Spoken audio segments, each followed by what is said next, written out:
हमारे YouTube channel Hindu तीर्थ स्थल में आपका स्वागत है। आदरणीय दर्शकों, आज की इस वीडियो में हम आपके सामने मानस तीर्थ का महत्व लेकर के प्रस्तुत हुए हैं। मानस तीर्थ का महत्व क्या होता है, मानस तीर्थ किसे कहा जाता है, इसके संबंध में संपूर्ण चर्चा करेंगे। तो आइए आगे बढ़ते हैं। आज की यह जानकारी स्कंद पुराण के काशी खंड के 6वें अध्याय से आपके सामने प्रस्तुत की जा रही है। सत्यम तीर्थम क्षमा तीर्थम तीर्थम इंद्रिय निग्रह सर्वभूत दया तीर्थम तीर्थम आर्जवमेव च। सत्य तीर्थ है, क्षमा तीर्थ है, इंद्रियों पर नियंत्रण रखना भी तीर्थ है, सब प्राणियों पर दया करना तीर्थ है और सरलता भी तीर्थ है। दानम तीर्थम दमस्तीर्थम संतोषस्तीर्थमुच्यते ब्रह्मचर्यम परम तीर्थ तीर्थम च प्रियवादिता। दान तीर्थ है, मन का संयम तीर्थ है, संतोष भी तीर्थ कहा जाता है, ब्रह्मचर्य परम तीर्थ है और प्रिय वचन बोलना भी तीर्थ है। ज्ञानम तीर्थम धृतिस्तीर्थम तपस्तीर्थम उदाहृतम तीर्थानामपि तत्तीर्थम विशुद्धिर्मनसः पराः। ज्ञान तीर्थ है, धैर्य तीर्थ है, तप को भी तीर्थ कहा गया है। तीर्थों में सबसे श्रेष्ठ तीर्थ है अंतःकरण अर्थात मन की शुद्धि करना। न जलाप्लुत देह से स्नानमित्यभिधीयते न स्नातो यो दमनास्तः शुचिः शुद्ध मनोमलः। जल में शरीर को डुबो लेना ही स्नान नहीं कहलाता है। जिसने दम रूपी तीर्थ में स्नान किया है, मन इंद्रियों को वश में कर रखा है, उसी ने वास्तव में स्नान किया है। जिसने मन का मैल धो डाला है वही शुद्ध है। यो लुब्ध पिशुनः क्रूरो दाम्भिको विषयात्मकः सर्वतीर्थेष्वपि स्नातः पापो मलिन एव सः। जो लोभी हैं, चुगलखोर हैं, निर्दयी हैं, दंभी हैं और विषय आसक्त हैं, वह सब तीर्थों में स्नान करके भी पापी और मलिन ही रह जाते हैं। न शरीरमल त्यागान्नरो भवति निर्मलः मानसे तु मले त्यक्ते भवत्यन्तः सुनिर्मलः।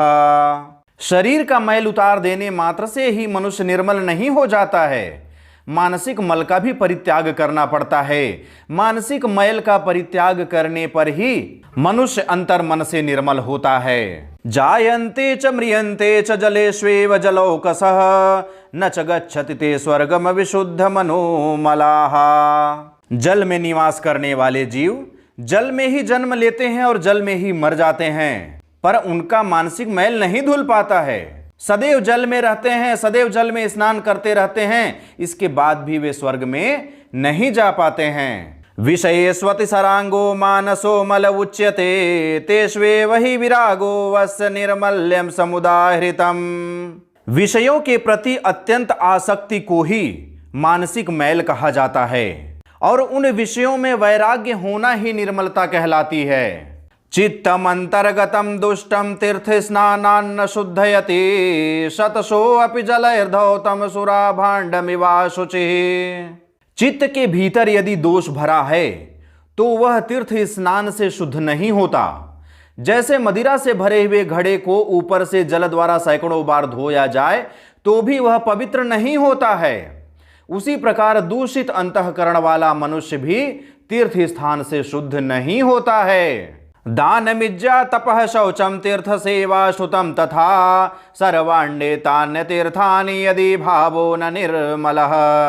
यदि मन का भाव शुद्ध न हो तो दान, यज्ञ, तप, शौच, तीर्थयात्रा, शास्त्र श्रवण और स्वाध्याय ये सभी अतीर्थ हो जाते हैं, इनका कोई पुण्य लाभ प्राप्त नहीं होता है। निगृहेतेन्द्रिय ग्रामो यत्रैव च वसेन्नरः तत्र तस्य कुरुक्षेत्रम नैमिष पुष्कराणि च।